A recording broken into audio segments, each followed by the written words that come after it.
Hey everybody, welcome back to the channel. For today's video, we got quite a bombshell as it seems like Trudeau continues to lose more and more Liberal caucus members, with the most recent one being Seamus O'Regan, one of Trudeau's closest friends, announcing today that as of the release of this video, he will be officially quitting the cabinet, not running for re-election, but he's going to stay on as an MP until the next election. And this comes right after Wayne Long announced he's not going to rerun. Ken McDonald said he's not rerunning. Pam Damoff a few months ago announced that she won't be rerunning. Now Seamus made this announcement. We've also heard in the media that potentially Freeland might be shuffled out with Mark Carney coming in. Again, more rumors, but let's take a look at what the media had to say with this announcement. There's a bit of a shakeup in the top levels of the federal government. Seamus O'Regan, the Minister of Labour, is leaving cabinet and will not run in the next election. O'Regan has been an MP from Newfoundland and Labrador for 9 years. He has long been a close friend of Prime Minister Justin Trudeau. David Akin is with me from Ottawa. David, is this purely a personal decision, or could there be politics at play here? Well, I think it's purely personal. In fact, I was talking to Minister Reagan today, and he tells me it is simply time, after 9 years as an MP, to put family first. His dad recently passed away. His mother's a bit older. He wants to be home in St. John's. Now, filling his position as Minister of Labour should be pretty simple and easy. Cabinet Minister Karina Gould is returning from parental leave, and she is likely to take that Labour portfolio, or, this is a little bit less likely, she would resume her duties as Government House Leader, and the temporary Government House Leader, Stephen McKinnon, moves to Labour. But either way, that's going to be it. Shuffle tomorrow at Rideau Hall, or a swearing in at Rideau Hall. And then after that, Trudeau will hold his first cabinet meeting since that Liberal loss in Toronto St. Paul's. And after that, we expect the Prime Minister to begin his summer vacation. It's quite comical to hear that this guy needs to go on a vacation when we just finished hearing Freeland make a fool of herself, saying there are many people in this country that work far harder than any of the members of parliament, and the members of parliament get paid way more, but this guy definitely needs to go on a vacation. I am Canada's Deputy Prime Minister and Finance Minister. I grew up on a farm.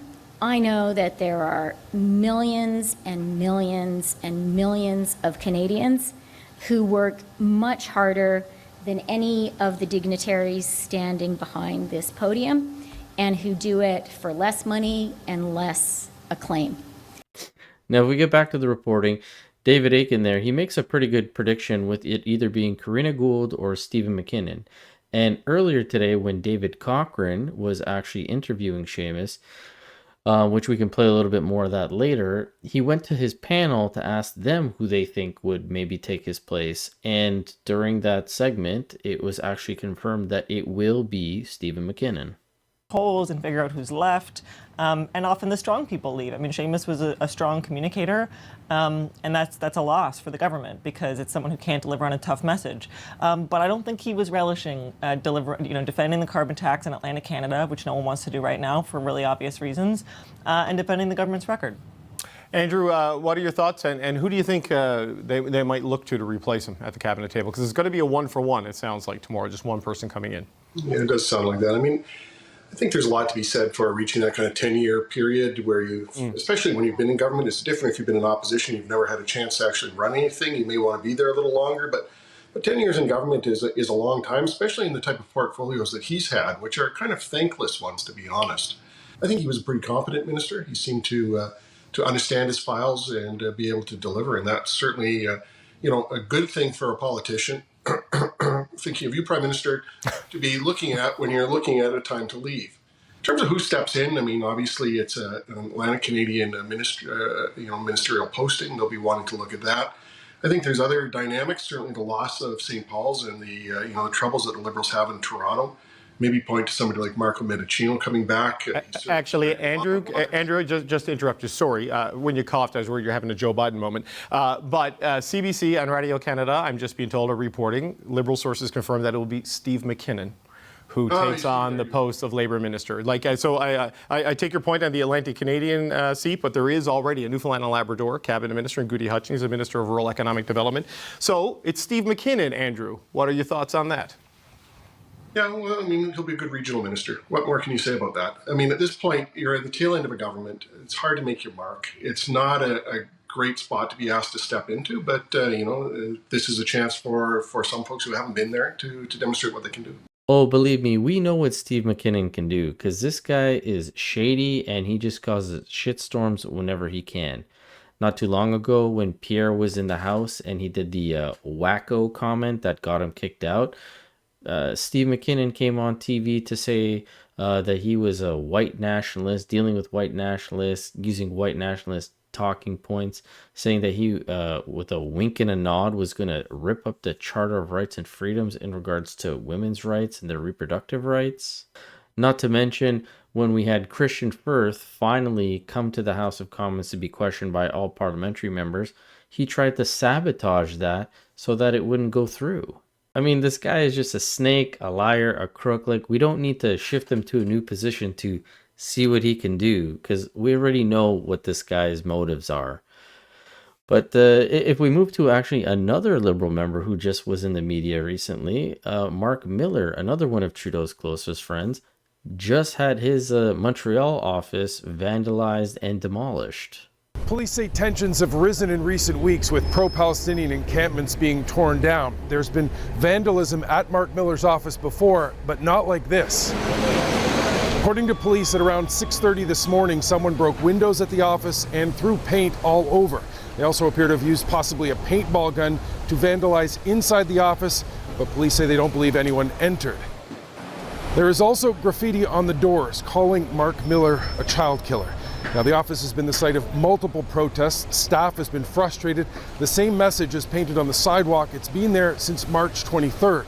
Miller took to social media saying he supports the right to protest, but that this is a criminal act. Nothing, he says, can excuse vandalism and the endangerment of others. A group has claimed responsibility on Twitter and Instagram. Police are investigating. The most important thing Miller says right now is that his staff is safe. Now, from all the reports I've been coming across, they've been saying that this is now becoming a criminal investigation as the RCMP is getting involved.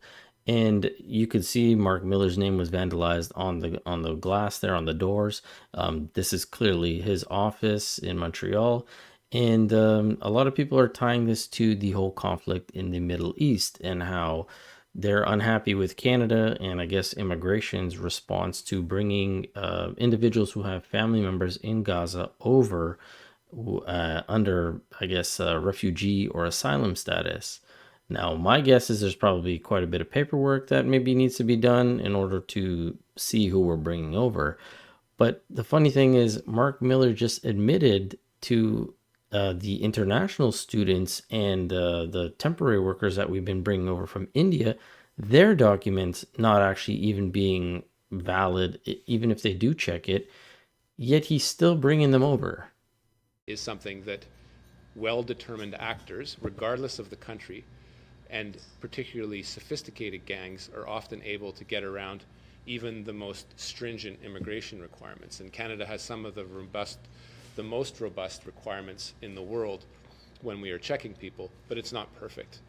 There was recently a discussion about the importance of getting police certificates as part of the visa process. Well, we all know how unreliable at times, depending on the country, that police certificates can be. And if we were to rely on a country that is sometimes not the most, well, I would say, a reluctant partner, those certificates often become quite questionable as to their reliability. So there's a multifaceted way that we employ and that our enforcement agencies employ to track people. But regrettably, at times, people do get in and they do commit crimes. So well-determined actors do have an ability, despite best efforts, to get in. That's just the reality of it. It happens with people get through that have had criminal pasts. It would be highly misleading to say that that does not occur, but in the vast majority of circumstances, the students that come to this country have not committed crimes, particularly given the youth and age category of the candidates in question. I'm not going to speculate on ongoing investigations. It'd be highly careless. The dispute, perhaps in the public media, in certain circles that we've heard about police certificates, was highly opportunistic, and I think in some circumstances assumed that the state in question had reliable police certificates to issue to a bunch of alleged people to have committed crimes. It just, the logical pattern doesn't necessarily follow, but again, this is politics. The whole point of this is that my job, again, is to keep people safe. If we have to adjust the system to make it safer, we're more than glad to do it. Like, make it make sense. You're admitting that you can't verify the documents or if they have a criminal history or who these individuals really are, but you're still gonna allow them to come over as if that's our problem that they're coming, that they want to come here. And Pierre actually had at this same roundtable, I believe, later on in the day, had his member talk about how much crime is happening with these individuals because there's no checks and this catch and release system. Well, the RCMP stated very clearly that it was transnational gangs based in India, who have obvious ties in the Fraser Valley and Metro Vancouver regions. I just had a house shot up in my community because they found one of the wealthiest landowners and they went and shot up his house. So this is a real problem. The Liberals refused to work with us on a bill that we were really seeking consent, but they're more interested in dividing Canadians and sticking to an old narrative that the victim and the criminals are the ones that come first, and not putting the public safety of our province and our country first. So we're going to continue to fight on this issue because the problem's only getting worse. And I'll point out that yes, the RCMP said it was mostly a South Asian problem. When that happened, 360 Auto in Abbotsford called me and they said, Brad, it's not just South Asian businesses, it's every business that's being impacted. So we're going to continue listening to Canadians, and we're going to continue fighting in Parliament to get some new laws passed to give RCMP, our judges, and our society the tools they need to stop this horrendous problem. And look, why wouldn't you, if you're an evil extortionist, why wouldn't you pick Canada? It's a great place to be a criminal. Great place to be a criminal right now. Let's be blunt. They took away Trudeau took away the mandatory jail time. So even in the unlikely event that someone gets caught, they'll just be released anyway. They'll be released on bail. One day they'll have a trial. Even if they get convicted, they'll get parole. They'll never serve a day behind bars. There are zero consequences. And we have become the global capital for money laundering and other international crime because Trudeau has destroyed our national police force and sided with the criminals. He brought in a bill, Bill C-75, that lowered jail time for extortion with a gun. Tim Singh Uppalji has a bill, common sense conservative bill. He's our deputy leader, to bring in mandatory jail time for extortion, and every Liberal MP in Surrey voted against the bill. All of them. Yes. Except for Carrie-Lynn Findlay, the Conservative. Every Liberal in Surrey voted against Tim Uppalji's bill on extortion. That's what you're dealing with now. You've got to fire these MPs and elect common sense Conservatives. Yeah, I agree. A lot of these guys do need to be fired, but I think they're probably just going to leave on their own accord. I can see Mark Miller being the next Liberal MP to probably announce that he's not running for re-election or that he's quitting the cabinet. And I agree with Pierre that the whole catch and release bail system was a really garbage move by Trudeau. However, at this same roundtable, Pierre then talks about the economic benefits of creating a direct flight from Canada to Punjab and increasing the amount of Punjabis coming here to spend their money here and us to go there, I guess. I don't know. It just didn't make sense. I've already started. I've reached out to the High Commission, to Air India, to Air Canada, and I'm saying I'm going to make the case to them that it's in the economic interest of both countries. If we had a direct flight to Amritsar, there would be a massive increase in tourism from Canada to India.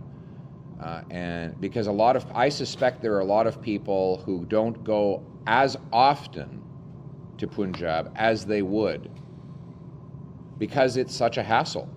It's 20 extra hours. That's not the full flight. That's just the extra time it takes because there's no direct flight. You land in Delhi, then you have to get a rental, then you're stuck in traffic, and then moving luggage, and you've got screaming kids. Kids scream and holler the whole way. I know I have a 2-year-old and a 5-year-old. But if you didn't have that hassle, you might go off more often, and that would be a good for the tourism there. Vice versa, you would probably have more Punjabis coming to Canada, spending money in Vancouver, Toronto, and other places. The other thing is, I think we can say to the Indian government, look, we've got resources that you want. You want lentils, you want potash, you want uranium. Let's get some trade going here, and let's put into the mix a direct flight to Amritsar. And I've already said to Air Canada, this is going to be a very profitable flight for you. So there's no doubt these planes are going to be full. If they did one flight a day, it would be full. I guarantee it. One each way, I guarantee they would fill the flight, and they'd make a lot of money on it. So it should be happening, and I think with some good business approach and some diplomacy, we can bring it home. Thank you. I get what he's trying to say with the terms of increasing, I guess, economic revenue coming into Canada from India, and maybe repairing the relationship with India, and getting maybe a trade system going with them. But them having no direct flight is not our problem. I don't know why Canada needs to be the one to try to fix this or create this potential. But as always, these are just my opinions. I'd love to hear from you guys. So please let me know in the comment section below what you guys thought about all this. I hope you all have a fantastic weekend. And as always, I will catch you guys on the next one. Thanks so much.